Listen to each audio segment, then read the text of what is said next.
Hola chicos, el día de hoy voy a hablar acerca de la farmacología colinérgica, un tema dentro del curso de farmacología. Sin nada más que sí, vamos a comenzar. Bien, primero vamos a hablar acerca de cómo se sintetiza y se degrada la acetilcolina antes de pasar a explicar cada fármaco. Bueno, síntesis de acetilcolina se va a dar a partir, por ejemplo, de la combinación de acetil-CoA más la colina. Entonces, esto, por ejemplo, voy a dibujarlo acá, un momento. Me estaba mencionando, va a pasar una acetil-CoA, ok, se va a juntar junto a una colina y va a formarme la acetilcolina. Esta acetilcolina después va a ser englobada o captada, mejor dicho, por unas vesículas. Estas vesículas se denominan también como vesículas de almacenamiento. Y supongo que esta acetilcolina, pues esa acetilcolina va a quedar protegida de la degradación dentro del interior acá de mi vesícula, ¿no? Entonces esta vesícula va a estar englobándola, pero va a llegar un momento en el cual pues va a estar lista para ser secretada y acá tenemos en este caso la hendidura sináptica, es mi vesícula sináptica y va a ser liberada. Entonces, por ejemplo, tenemos algunas sustancias que pueden bloquear su liberación o aquellas también que van a inducir o bien su liberación. Entre las sustancias que van a bloquear su liberación se encuentra la toxina botulínica, que después vamos a explicar en un caso clínico mediante intoxicación de, por ejemplo, por latas o conservas contaminadas. Y esta otra toxina, bueno, que va a bloquear, o bueno, que va a inducir, mejor dicho, la liberación de acetilcolina de forma masiva y se encuentra el veneno de la araña, que no ser una araña de viuda negra. Le podemos explicar la clínica y cómo se asocia a ese exceso de acetilcolina. Bien, tenemos entonces que la acetilcolina sale por hendidura y esta ya va a estar lista para unirse a su receptor. Y recordemos que la acetilcolina tiene numerosos receptores y, por ejemplo, importante sería recalcar que un receptor está, por ejemplo, a nivel muscular. Entonces, la acetilcolina cuando llega a nivel de los receptores de nuestros músculos, al unirse nos va a permitir la contracción, por ello decimos que la acetilcolina es importante para la contracción muscular y con ello pues los movimientos. Esa acetilcolina que se está liberando y que está uniendo a los receptores, obviamente aquí está por ejemplo por la sangre, no va a ser bueno que esté acá sobreabundando, sino que lo que va a tener que pasar que esta acetilcolina va a ser nuevamente degradada, o sea, va a tener que ser degradada y esta degradación la va a realizar otra enzima que se denomina como la acetilcolinesterasa. Entonces, esta acetilcolinesterasa lo que va a hacer es hidrolizar a la acetilcolina rápidamente de la hendidura sináptica y luego, como te dije, se va a degradarlo, lo va a dividir en dos, ¿ok? Lo va a separar en estas dos porciones, primero en colina y también y acetato. Entonces, ambas, colina y acetato, lo que va a pasar es que van a regresar, o sea, en este caso, no, la colina va a regresar, ¿ok? Al inicio y nuevamente por un transporte acá entra la colina y acá el sodio, un cotransportador de colina y sodio que entran acá y se une colina más un acetil-CoA y se forma nuevamente mi acetilcolina, ¿no? Recuerda que colina más acetil-CoA forma acetilcolina y aquí estamos viendo cómo nuevamente de la subsíntesis, de su expulsión y la unión de su receptor ha sido reciclado y después de su reciclaje en el caso de degradación, va a pasar otra vez a sintetizarse así un ciclo de forma repetitiva.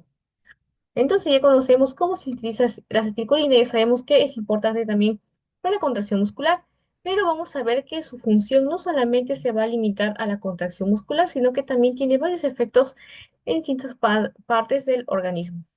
¿Ok? Y acá tenemos este cuadro por ejemplo, para ver qué efectos tiene en otras regiones. Tenemos, por ejemplo, que a nivel ocular lo que va a hacer es estimular la contracción, ¿ok? Estimula la contracción o también dicho también la miosis, que se refiere a la contracción de la pupila. ¿Y esto porque es importante? Porque va a permitir una mayor acomodación, ¿ok? Permite una mayor acomodación y que mejore también la calidad de la visión, por ejemplo. Entonces, tenemos también otras funciones en el nivel del corazón, lo que va a causar es una bradicardia, ¿ok? O sea, va a disminuir la frecuencia cardíaca, a diferencia, bueno, todo lo contrario a las hormonas de tipo adrenérgicas, lo que van a hacer es aumentar la frecuencia cardíaca. A nivel de los vasos sanguíneos, va a liberar el óxido nítrico y este óxido nítrico va a estimular a la vasodilatación. A nivel pulmonar, va a estimular la broncoconstricción entonces, por ello que se utilizan, por ejemplo, o sea, todo lo contrario, los fármacos alérgicos que van a ser unos broncodilatadores, por ello que en el asma, que se caracteriza por ser una patología en la cual hay una broncoconstricción.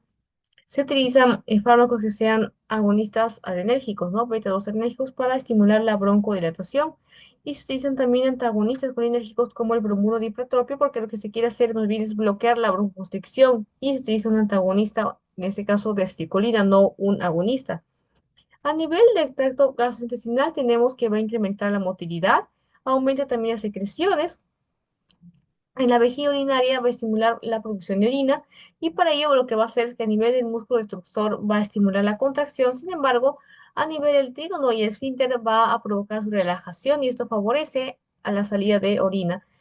A nivel de las glándulas salivales, sudoríparas y lacrimales, de igual manera que la parte intestinal, lo que va a hacer es incrementar las secreciones y también la diaforesis, que significa una salivación excesiva. Y entonces ya hemos visto los efectos de la acetilcolina en distintas partes de nuestro organismo. Ahora vamos a pasar sin diapositiva y hablaremos acerca de su clasificación. Bien, estos agonistas colinérgicos se van a dividir, por ejemplo, podemos encontrar agonistas y antagonistas. Dentro de los agonistas tenemos que se van a dividir en acción directa y también acción indirecta. Aquellos que tienen acción directa, como vemos acá, son los siguientes, los muscarínicos, metacolina, betanecol, pilocarpina, muscarina, pero antes de seguir explicándote cada uno, pues voy a hablarte a qué se refiere directos y a qué se refiere indirectos, ¿verdad? Entonces, los directos significa que van a ser fármacos, ¿ok? Escuche bien, fármacos que van a imitar, voy a poner acá, fármacos que imitan directamente,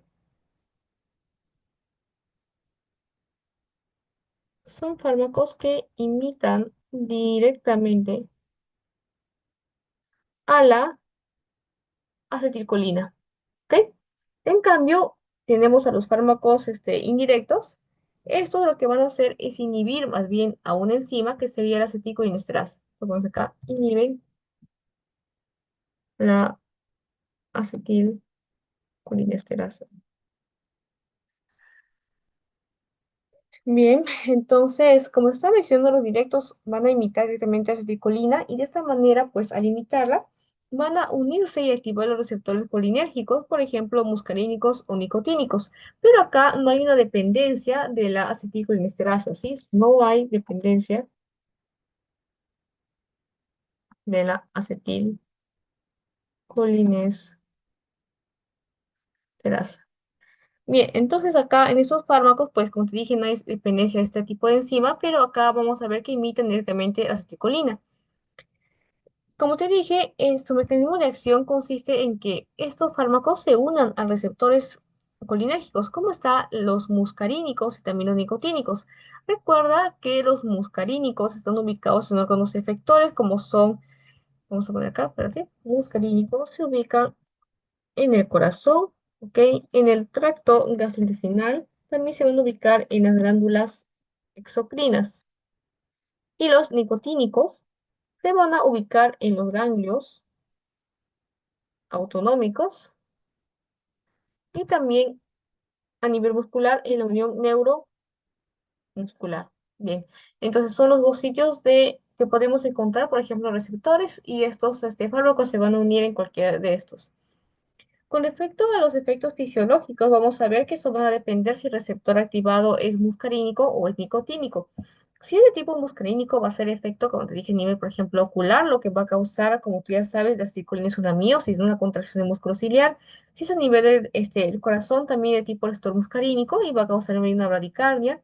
Y también disminución de la conducción auriculoventricular. A nivel intestinal, me causa un incremento de la motilidad, secreciones y relajación de esfínteres. Y en la vejiga se observa la contracción del detrusor y también la relajación del esfínter uretral. ¿Ok? Y a nivel de las glándulas endocrinas, al igual que el gastrointestinal, estimula las secreciones. Y en cambio, si los receptores son de tipo nicotínicos, cuando se une el fármaco que va a causar una contracción del músculo esquelético y la activación de las respuestas simpáticas y parasimpáticas corresponde también a los organismos autonómicos que pertenecen dentro de los receptores nicotínicos.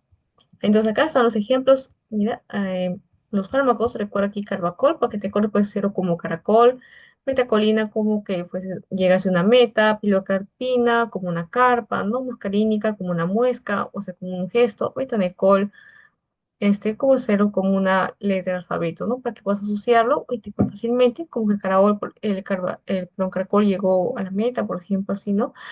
En cambio, tú puedes crear aquí tu propia mnemotecnia para que puedas acordarte de todos los fármacos. Y acá los de acción indirecta, tenemos, como te dije, aquellos que van a inhibir, en este caso, a la acetilcolinesterasa. Recuerda que la acetilcolinesterasa es la enzima que se va a encargar de descomponer la acetilcolina en colina y acetato. Entonces, esta va a disminuir la acetilcolina, los niveles de acetilcolina, porque la va a degradar. Sin embargo, ¿qué pasa si yo bloqueo esta enzima? Se va a evitar la degradación de la acetilcolina y esto va a conllevar a un aumento de su concentración en los espacios sinápticos y también prolonga su efecto en los receptores colinérgicos, porque va a estar ahí sobreabundando, porque no va a haber nadie que le elimine. Entre los fármacos que vamos a encontrar, vamos a dividir de tipo reversible y acá de tipo irreversible. Los reversibles van a ser lo que terminan en mina, como es acá, neostigmina, minafisostigmina, piridostigmina, bueno, acá una excepción, edofronio, otra vez ribastigmina, y tacrinidocepilo, que son utilizados principalmente en la enfermedad de Shaver, podemos explicarlo. De la forma irreversible también están asociados fármacos, bueno, no van a ser fármacos, sino aquellos usualmente tóxicos. Uno que otro fármaco sí va a tener su terapéutico, por ejemplo, ecotefato, isofluorosulfato. Sin embargo, que están, lo de tipo irreversible son paratión, malatión, sarín y tabún, que son, por ejemplo, sustancias tóxicas, ¿no? Entonces hemos hablado acerca de la clasificación, ahora vamos a pasar a la siguiente diapositiva.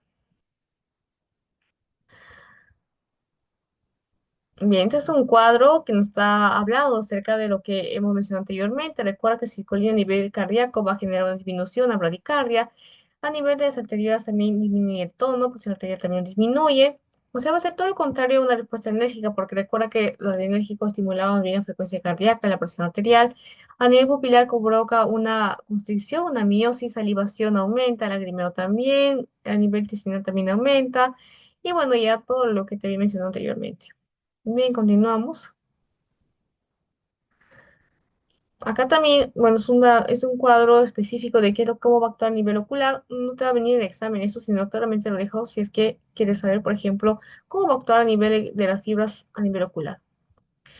Bien, tenemos acá los agonistas de acción directa que te había explicado, ¿recuerdas? Esos de acá, carbacol, betanecol, la pilocarpina, muscarina, metacolina. Ok, tenemos acá al tres de ellos. Tenemos acá acerca del betanicol, la metacolina y la pilocarpina. Y te preguntarás para qué sirven. Bueno, aquí está su función. En este caso, vemos que el betanicol lo que va a hacer es evitar la retención urinaria. También se utiliza contra la distensión urinaria postoperatoria y utilizado también cuando hay una atonía gástrica. ¿Y para qué sirve la metacolina? Pues se va a utilizar como diagnóstico de hipersensibilidad bronquial. Se utiliza, por ejemplo, al momento de evaluar si la persona tiene asma. Recuerda que el asma se va a dividir en asma atópica y en asma no atópica. El asma atópica está relacionado a procesos alérgicos y es común encontrarlo en pacientes a temprana edad, sí, en niños. En cambio, el asma no atópica no. Entonces, en este tipo de asma, cuando nosotros queremos ver si se refiere a un asma de tipo alérgica, se utiliza esta prueba de metacolina. Si el paciente pues sale positivo, significa que tiene una hipersensibilidad aumentada a ciertos estímulos y eso desencadena que tenga pues asma, y un asma de tipo, como te dije ya, atópica, ¿no? Y ya tenemos el siguiente fármaco, el cual es la pilocarpina. Entonces, este fármaco va a ser utilizado en este caso para el tratamiento del glaucoma, el glaucoma a veces abierto, glaucoma también de ángulo cerrado. Está también como el síndrome de Sjögren, el cual es una enfermedad que se caracteriza por tener una excesiva sequedad en las mucosas y también a nivel ocular. Ok, entonces en este caso, bueno, ¿por qué te voy a explicar por qué el betanecol es utilizado por esto? Porque el betanecol es un medicamento utilizado para tratar la retención, extensión abdominal. Lo que va a hacer es que va a actuar a nivel de unos receptores, van a ser los receptores muscarínicos. Estos receptores, pues, va a actuar estimulándolos y también va a ayudar a aumentar la contracción de la vejiga. Recuerda que te había dicho que la cicolina y con función a nivel de la vejiga que va a estimular la micción, ¿verdad? Entonces, cuando llega, por ejemplo, receptores muscarínicos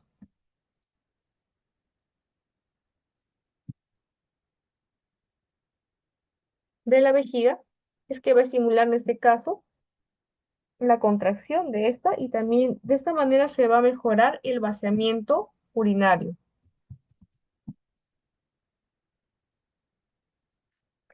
Y, por ejemplo, tenemos que en caso de retención urinaria, especialmente cuando está relacionado con problemas neurológicos o postquirúrgicos, el betanecol ayuda a que la vejiga se vacíe de manera más efectiva. Y en cuanto a la distensión abdominal, tenemos que el betanecol puede ser útil en algunos casos, y que también mejora la motilidad gastrointestinal. Recuerda que la acetilcolina, como te dije, aumentaba la motilidad, por eso se utiliza acá en lo que es la distensión abdominal, favorece la motilidad a nivel del intestino. Eso facilita su movimiento y también reduce la acumulación de gases y líquidos que pueden causarme una distensión. Bueno, entonces, de igual manera, con el mismo mecanismo para la tonía gástrica. Y bueno, la pilocarpina, como estaba mencionando, si me he quedado acá, sirve para el glaucoma.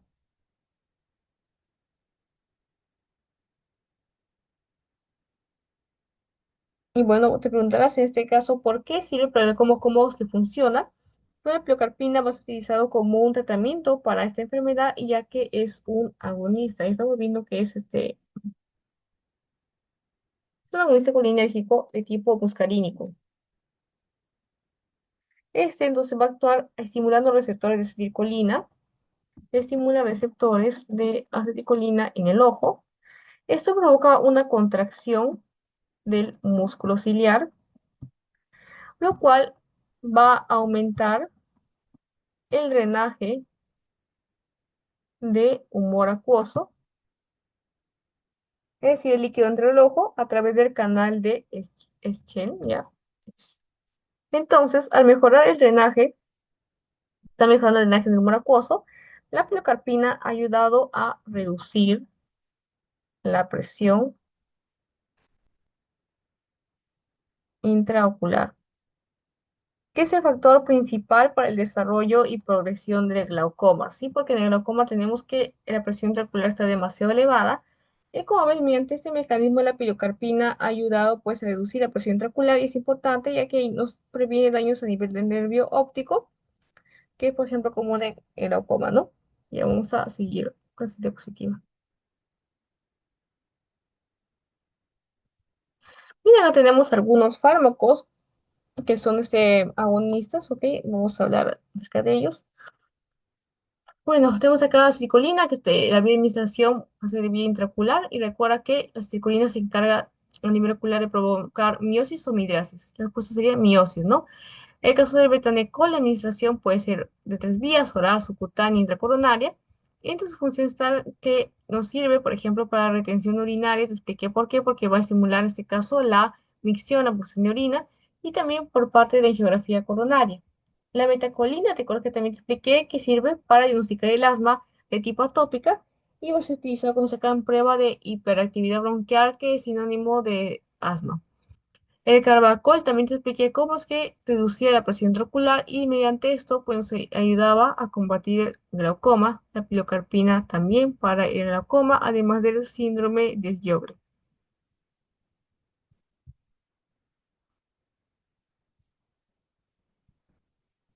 Con respecto a los RAMs, tenemos que la aceticolina, por ejemplo, como tú ya sabes, provocaba aumento de la secreción intestinal, provocaba miosis, ¿no? También se estimulaba la micción. Entonces, los RAMs simplemente serán los mismos efectos o funciones que tenía, pero de una forma extrema, ¿no? Llevada, por ejemplo, de una forma exagerada.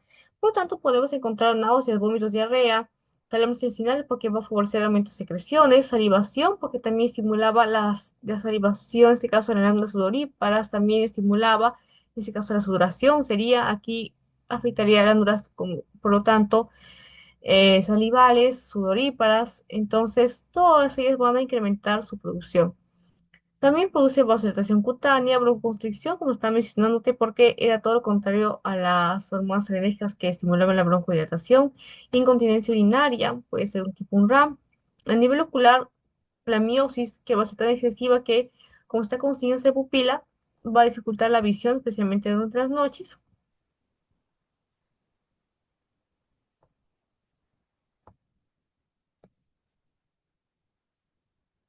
Entonces, esa sería la explicación, como está mencionando, de lo siguiente, ¿no? Y bueno, vamos a pasar entonces a la...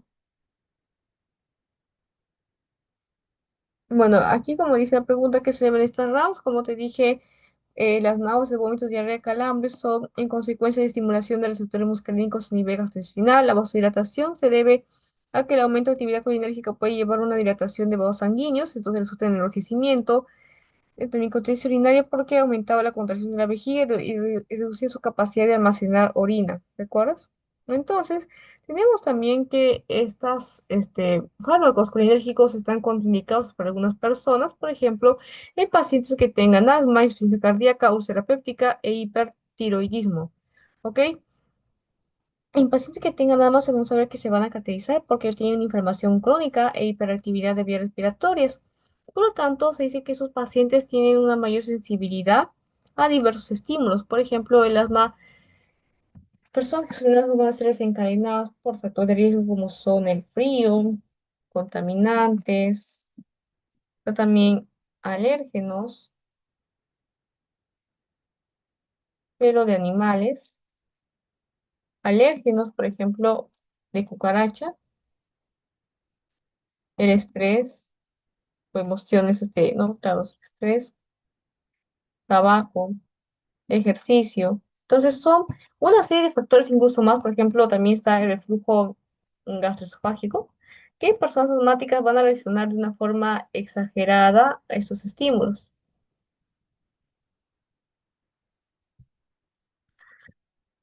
Por lo tanto, pues en estas personas que tienen asma, nosotros no podemos dar un agonista colinérgico, ya que el agonista colinérgico recuerda que era solo su función a nivel respiratorio, estimulaba una broncoconstricción o una broncodilatación. La respuesta sería que estimulaba una broncoconstricción, por lo tanto, si el paciente ya con asma de por sí ya tiene esa tendencia a una broncoconstricción, si yo administro un agonista colinérgico, voy a empeorar aún más los síntomas del asma, lo cual puede llevar a síntomas como silivancia, dificultad respiratoria, ¿no? Entonces seguimos también con otra enfermedad, insuficiencia cardíaca, en la cual se hace referencia que el corazón no puede bombear adecuadamente la sangre, ¿ok? Lo que igual va a llevar a una reducción del flujo sanguíneo y más bien un aumento de la presión en diversas partes del cuerpo, incluida la circulación pulmonar y también entre otros órganos, ¿no? Obviamente, en este caso está contraindicado, ya que como te había dicho, a nivel, por ejemplo, cardíaco, lo que hacía la acetilcolina era disminuir la frecuencia, es decir, provocar una bradicardia. Y en este caso, la insuficiencia cardíaca ya de por sí es una enfermedad en la cual la capacidad de bombeo, de contracción está afectada, sea por hipertrofia ventricular izquierda, entonces no se va a contraer adecuadamente, no haber una adecuada relajación o diástole. Entonces a eso, imagínate, súmale un fármaco el cual limite más aún la contracción, provoque bradicardia. Obviamente esto va a ser muy peligroso para los pacientes que sufren esta enfermedad. Seguimos por otro lado con la úlcera péptica, la cual hace referencia a cómo se produce un desequilibrio, como tú ya sabes, de factores agresivos como el ácido gástrico y factores protectores como son la mucosa gástrica. Entonces eso va a llevar a una erosión y daño de la mucosa gástrica y está contraindicado, como te dije, porque los agonistas colinérgicos estimulan la secreción. Desde igual que te dije que estimula la secreción a nivel salival, a nivel de sudoración, pero también va a ser a nivel gástrico, lo que va a hacer es estimular la secreción de ácido gástrico y también de jugos digestivos. Y esto puede agravar aún más la úlcera péptica porque promueve una mayor irritación y daño a nivel de la mucosa gástrica, ¿no?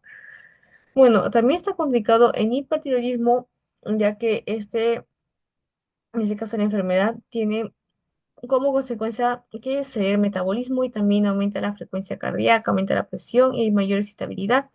Y en caso del agonista colinérgico, va a causarme también que induce bradicardia, puede afectarme la función cardiovascular, lo cual puede ser un problema en pacientes con hipertiroidismo, ya que el sistema cardiovascular ya está sobrecargado debido al aumento del metabolismo, y esto sumado a esta bradicardia inducida, pues va también a causar una desproporción, ¿no? Y va a también causar síntomas.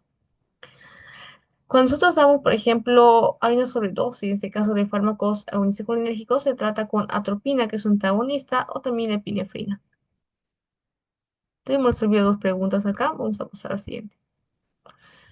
Bien, son los mismos que te había mencionado, ¿recuerdas cuáles eran? Aquí está una demoteña para que te puedas acordar. Aquí está B de betanecol, pilo de pilocarpina, car de carbacol, cibe de cibemelina, y aquí metacolina. Aquí están los fármacos, y vamos a ver acerca de su clínica, los ramos, las contraindicaciones y acerca de unas consideraciones. Recuerda que lo importante de todo es que te aprendemos que toda la clínica, las aplicaciones clínicas.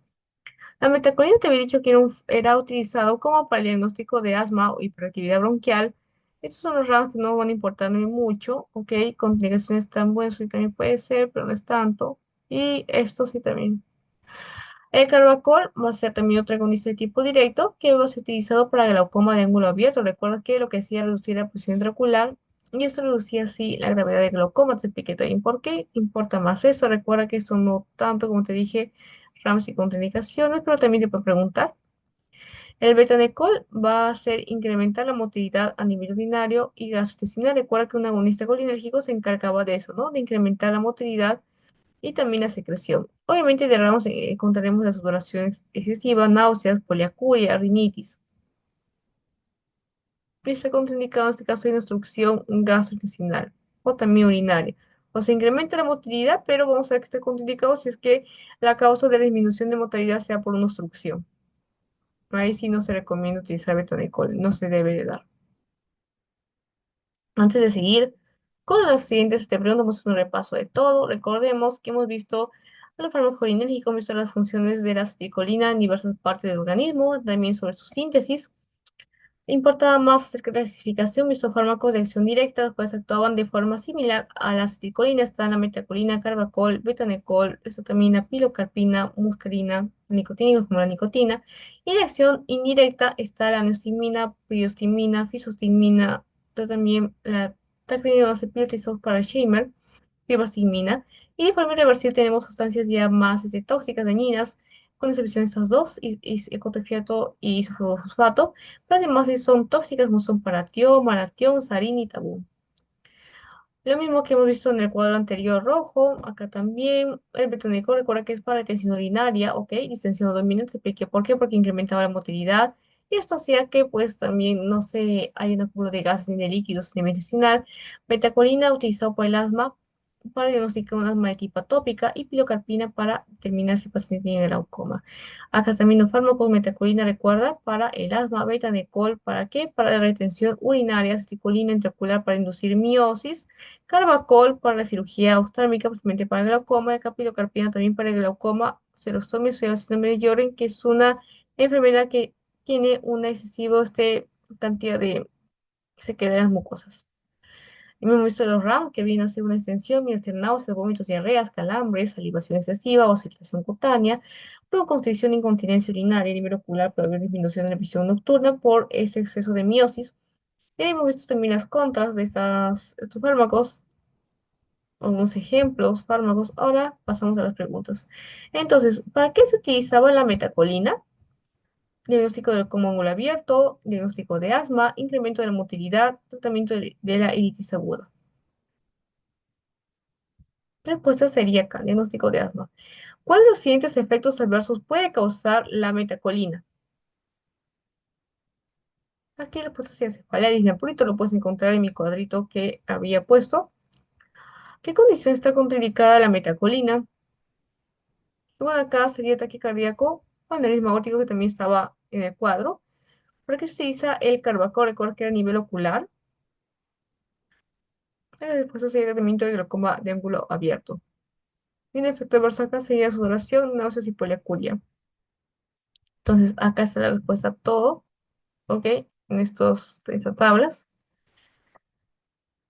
Pasamos a hablar acerca de otros fármacos, que son la cerebrina, la pilocarpina, estos también utilizados para síndrome de Sjögren, para glaucoma, la fenicolina en este caso para como inducir bloqueo neuromuscular, cuando necesitamos realizar alguna cirugía, por ejemplo, intubación, necesitamos que el paciente esté inmóvil y se utiliza la fenicolina porque va a provocar eso, bloqueo neuromuscular. Ahora pasaremos a hablar aquellos agonistas colinérgicos de tipo indirecto. Recuerda que los indirectos no iban a utilizar, en este caso, no imitaban a la acetilcolina, lo que iban a hacer es que iban a evitar, en este caso, la síntesis de acetilcolina. Este hace con ello este que no se elimine o se degrade la acetilcolina. Y para que te acuerdes, por ejemplo, aquí puse esta frase que viene a decirnos una pista de que fármacos era neostigmina, pirostigmina, ¿te acuerdas? Aquello que era, perdón, la ribastigmina, también está fisostigmina y de pilo, ¿no? Entonces y sigue gracias a este caso las iniciales para recordar qué fármacos era, con la frase no parece difícil recordar fármacos. Bien, entonces los indirectos, como te estaba mencionando, esos van a actuar directamente sobre la enzima acetilcolinesterasa. Y lo que van a hacer es que van a evitar en ese caso la síntesis, por lo tanto ya no se producen o inhibe, mejor dicho, la aceticolinesteasa y ya no se produce esta enzima, por lo tanto no va a haber quien degrade esa acetilcolina y va a estar ahí sobreabundando.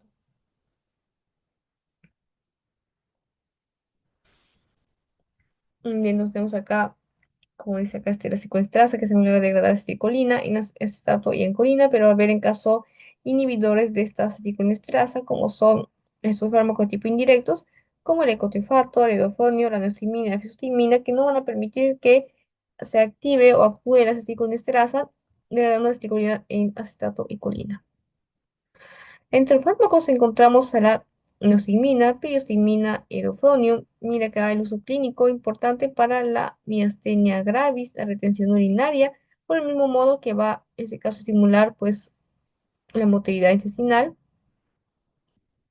Ok, la distensión también abdominal. Recuerda que en miastenia gravis también se utiliza la neostigmina porque lo que va a pasar en la miastenia es que hay los receptores de acetilcolina.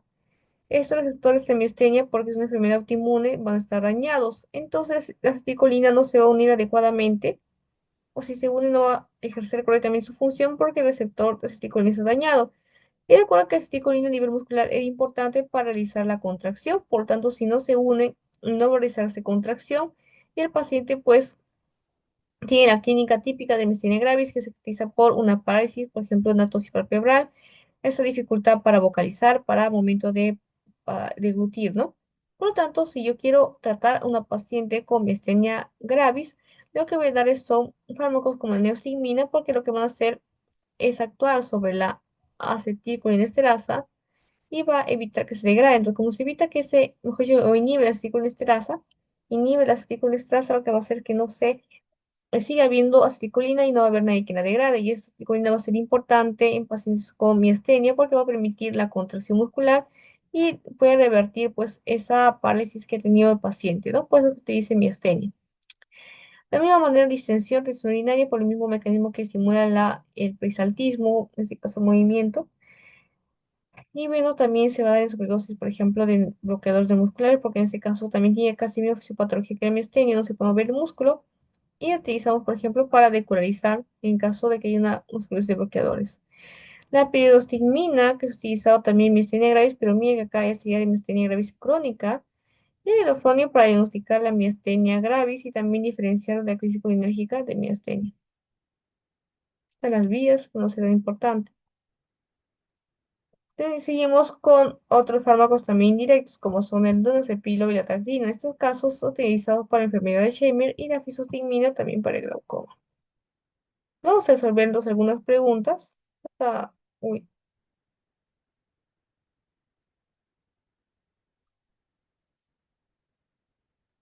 ¿cuál es el uso principal de la neostigmina? ¿Recuerdas cuál es el uso principal de la neostigmina? La respuesta acá sería la B, ¿ok? Porque recuerda, mira, que se utilizaba cremestenia, neostigmina para miastenia grave, retención urinaria, distensión abdominal y también sobredosis de bloqueadores neuromusculares. Siguiente pregunta, ¿qué fármaco se utiliza para el diagnóstico de miastenia gravis? Recuerda que uno se utilizaba para miastenia, otro para miastenia gravis diacrónica y otro para el diagnóstico. Y acá la respuesta sería la C, hidrofonio. Y acá mira, está la evidencia. Neostigmina para miastenia gravis, piriostigmina para miastenia gravis crónica y edofronio para el diagnóstico. Y lo diferenciar incluso de otro tipo, ¿no? ¿Qué fármaco es más adecuado para tratar la miastenia gravis crónica? Y acá mira el cuadro. La crónica correspondía a la piriostigmina, mientras que la normal de la neostigmina. Por tanto, acá la respuesta sería la piriostigmina. El uso clínico principal de diazepilo, como estaba mencionando, igual que la tacrina, es para el Alzheimer. Ya cada una de las vías sería más común la B. Cuando pasamos a diapositiva, tenemos acá fármacos indirectos. Recuerda que está la edofronio, neostigmina, pirostigmina, ketamina, memorifostigmina, tacrina, donazepilo, ribostigmina y galactamina. Vemos también acerca de la clínica. Recuerda que esos son utilizados para miastenia gravis. Te expliqué por qué. La motilidad también es intestinal y urinaria, por eso es un agónico colinérgico. Y también puede revertir la toxicidad anticolinérgica o inducida una parálisis inducida por bloqueadores neuromusculares. En cambio, protocrina, onacepilon, levosimilar también es utilizado para enfermedad de Alzheimer leve a moderada, ¿ok? Y las RAMs principales se encuentran diarreas, náuseas y vómitos, y está contraindicado en pacientes que tengan alguna anomalía hepática, ¿no? Se ve una normalidad hepática, por ejemplo, aumento de transaminasas nos puede indicar una muerte progresiva de hepatocitos que también seguramente causada por una hepatopatía del paciente. Aquí están inhibidores irreversibles, el mismo que estamos viendo, recuerda, nestigmina, ¿no? Bueno, sería tipo,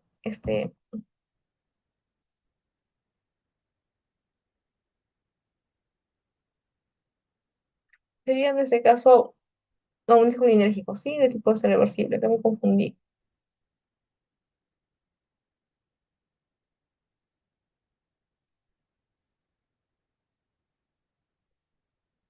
Bueno, acá me confundí, puse como inhibidor, pero es inhibidor, ese tipo de agonista reversible, sí, no es, no, la palabra es inhibidor, pero sí son tipo reversible.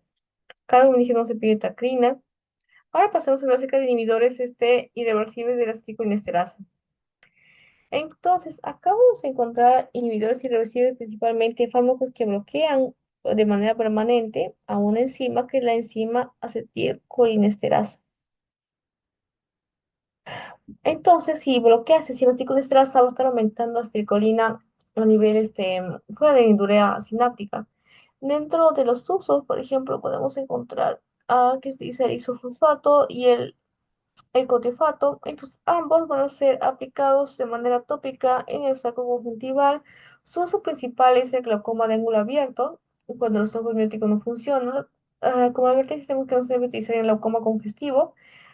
Y, por ejemplo, el malatión, su uso principal sería tratamiento de pediculosis y, por ejemplo, contra la infestación de piojos. Y como acá vamos a resolver este caso.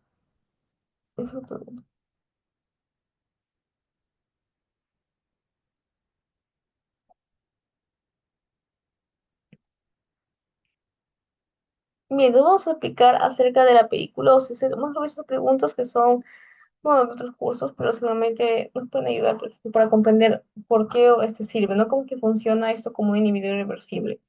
Bueno, la pediculosis, como ya sabes, es una infestación causada por piojos, son insectos hematófagos que van a afectar la piel y el cuero cabelludo. Entre los tipos principales de pediculosis tenemos a la pediculosis capitis, a la corporis, a la pubis. Recuerda que capitis se refiere al cuero cabelludo, corporis en el cuerpo y ropa, y pubis en el área pública, conocidos también como ladillas. Entonces vemos que los piojos adultos primero se van a adherir al cabello o las fibras de ropa mediante ganchos. Después se van a alimentar de sangre, obviamente van a perforar la piel. Después la saliva del piojo va a contener sustancias anticoagulantes y anestésicas, lo cual va a permitir su alimentación, pues las sustancias van a causar reacciones alérgicas que van a causar como prurito e inflamación. Después, si el rascado persiste debido al prurito, puede causar lesiones en la piel, denominada como escoriación y eritema, y eso puede predisponer a infecciones incluso bacterianas como el impético, una infección bacteriana secundaria. Y bueno, sería todo con respecto a la pediculosis, ¿no? Esa gente. Acerca de por ejemplo, ay, perdón, ¿dónde está? Acerca de acá, dice, acerca de diferencias entre los tipos de glaucoma. Recuerdo que el glaucoma es un trastorno caracterizado por una neuropatía óptica progresiva que va a resultar en la pérdida del campo visual. Entonces, en la clasificación podemos encontrar el glaucoma de ángulo abierto, de ángulo cerrado, y en los de ángulo abierto tenemos que la fisiopatología se basa en que el ángulo del drenaje, recuerda que el ángulo de drenaje se encuentra entre iris y córnea, va a permanecer abierto, pero lo que va a pasar es que existe un problema, un defecto a nivel de reabsorción de humor acuoso a nivel de este canal de Schem, ¿no? Pero tenemos acá que en este caso, pues, el ángulo de drenaje a nivel de iris y córnea permanece abierto, pues se denomina como glaucoma de ángulo abierto. También podemos encontrar que se puede dividir de tipo primario y secundario. Primario significa con una alteración intrínseca del sistema de drenaje sin una causa secundaria obvia. En cambio, secundario se refiere cuando se bloquea debido a factores como depósitos de pigmento, o materia extracelular anormal, o también es algún trauma o inflamación. En cambio, la coma de ángulo cerrado pues, nos va a indicar que hay un cierre a nivel del ángulo iridocorneal, cornea, lo cual va a bloquearme el drenaje del humor acuoso, y ese resultado puede ser el cierre por un pues, resultado de contactos anatómicos y también por midriasis extrema. Bueno, algo común en ambos tipos es que el nervio óptico va a estar adelgazado, va a adelgazar sus fibras nerviosas, las retinas van a experimentar una pérdida de células ganglionares y una atrofia de las capas internas, y el campo visual también va a tener defectos progresivamente.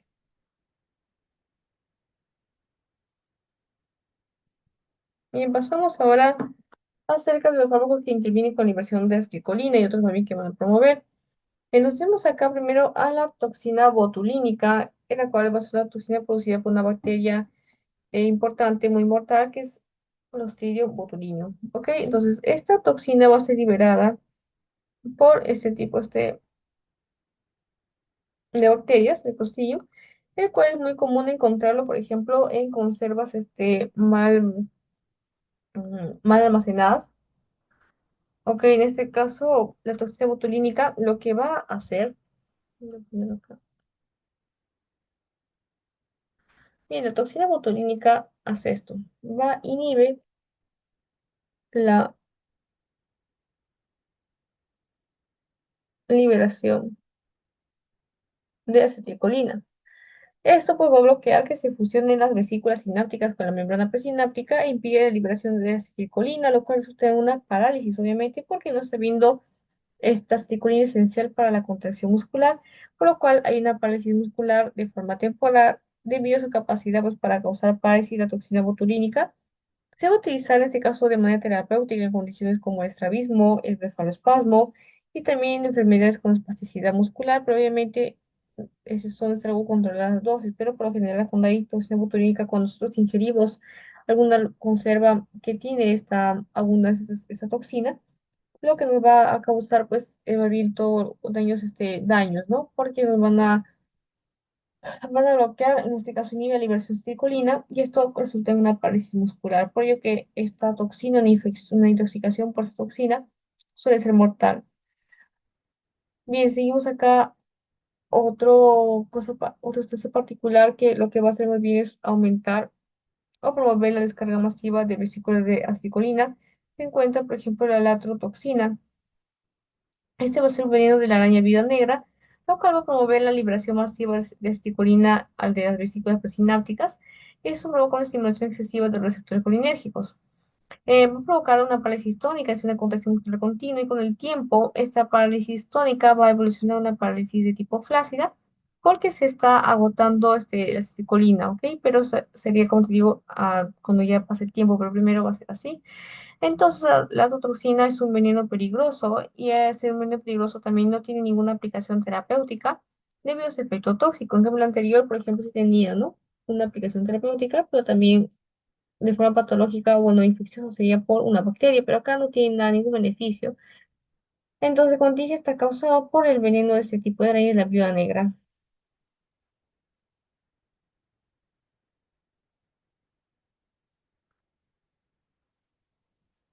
Y bueno, acá dice si conocemos, por ejemplo, otro tipo de picaduras de importancia clínica, o tenemos que, como te estamos viendo acá, esta es una picadura por una araña viuda negra, o si es también picadura por la Trodectus.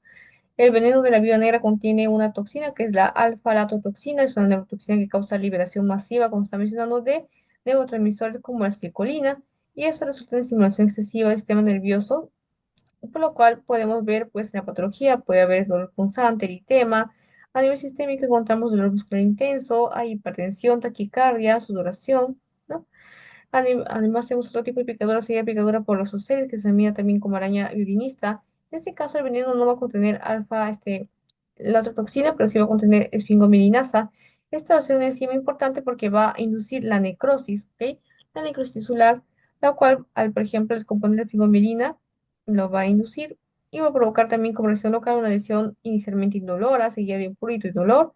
A nivel sistémico encontramos embolisis intravascular, fiebre, mialgia y malestar general. Pues serías principales, también otras arañas sería la foneutra, que es una araña también con acción neurotóxica y citotóxica, pero ya no nos corresponde tanto hablar acerca de este tipo de picaduras, solamente como un dato para que te acuerdes, ¿no? De lo que hemos visto. Y vamos a resolver en este caso esta pregunta. Habla acerca de un paciente de 50 años que presenta síntomas de estrabismo y blefarospasmo. Después de un examen clínico se le prescribe una inyección de toxina botulínica. Un mes después comienza a experimentar mejora significativa, pero también tiene sequedad bucal y ligera dificultad para tragar. Entonces, ¿cuál es el mecanismo de acción de la toxina botulínica y cómo se explican los receptores secundarios reportados por el paciente? Entonces, ¿qué sería entre la A, la B, la C y la D?